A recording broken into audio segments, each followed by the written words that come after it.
کرسٹن baker کہتی ہیں کہ جب میں 1991 میں MTV پر کام کرتی تھی تو میں نے دنیا کی ہر ایک آسائش دیکھی۔ لاکھوں یورو کی کمائی کرتی تھی، خوبصورت تھی، تعریفیں ہونے کے باوجود بھی میرے اندر کوئی کمی لگتی تھی۔ ایک دن میں نے ایک بڑی تقریب سے خطاب کیا جس میں عوام کا سمندر تھا۔ عوام کے شور اور بھیڑ میں سے جب تقریب ختم کر کے میں ہوٹل کے کمرے میں پہنچی تب میرے کانوں میں شور گونج رہا تھا، لیکن سکون نہیں تھا۔ حتیٰ کہ تنہائی میں بھی مجھے سکون نہیں مل رہا تھا۔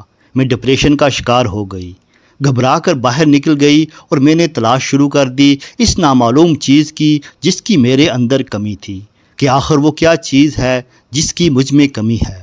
تب میری ملاقات کچھ انڈین اور پاکستانی دوستوں سے ہوئی، وہاں عمران خان بھی موجود تھے۔ میں نے اپنے دوستوں سے اپنی پریشانی کا ذکر کیا تو سب نے عمران خان کی جانب اشارہ کیا کہ یہ بڑا فلاسفر انسان ہے، بڑا فلسفی ہے۔ کرسٹن بیکر کہتی ہیں کہ تب میں عمران خان کو جانتی تک نہ تھی۔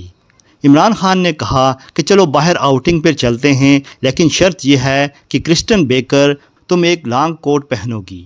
یہ سن کر مجھے بڑا عجیب لگا، لیکن کیونکہ مذہب اسلام میں عورتوں کو پورا جسم دکھانا منع ہے تو میں نے بھی ایک لمبا کوٹ پہنا۔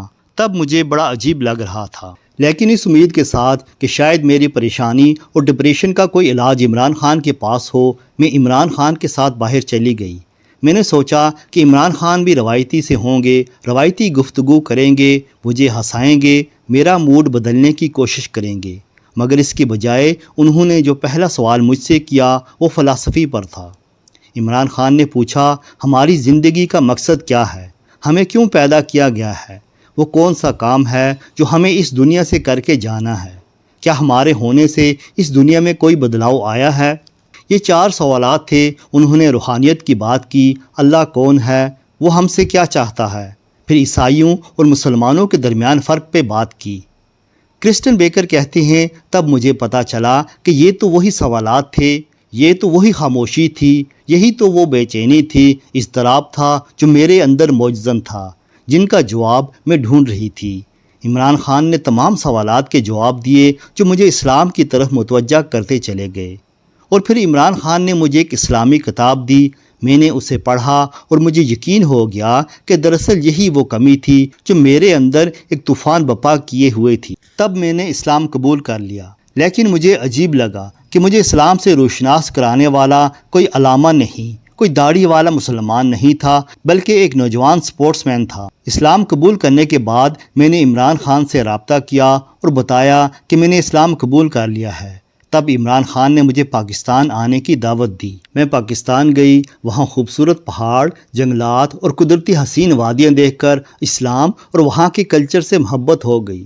آج یہاں میں امریکہ میں کھڑے ہو کر ہزاروں لوگوں کو جو اسلام کا درس اور تعلیم دے رہی ہوں، اس کا کریڈٹ اس نوجوان کرکٹر عمران خان کو جاتا ہے۔ اس تقریب کے دوران کرسٹن بیکر نے سارا واقعہ سنایا تھا۔ وہ 2008 میں حج پر بھی گئیں، اور پھر وہ لڑکی جس کو عمران خان نے اسلامی کتاب دی تھی، اس نے خود اسلام پر ایک کتاب لکھ ڈالی جس کا نام ہے MTV to مکہ، کہ کیسے اسلام نے میری زندگی بدلی۔ پھر یہ خبر بھی سنی تھی کہ کرسٹن بیکر نے عمران خان سے شادی کی خواہش بھی کی تھی۔ وہ شادی کر کے سکردو میں گھر بنا کر رہنا چاہتی تھیں، لیکن عمران خان نے شادی کی یہ آفر قبول نہیں کی۔ اس بات میں کتنی سچائی ہے ہم یہ تو نہیں جانتے، مگر خبریں گردش کرتی رہی تھیں۔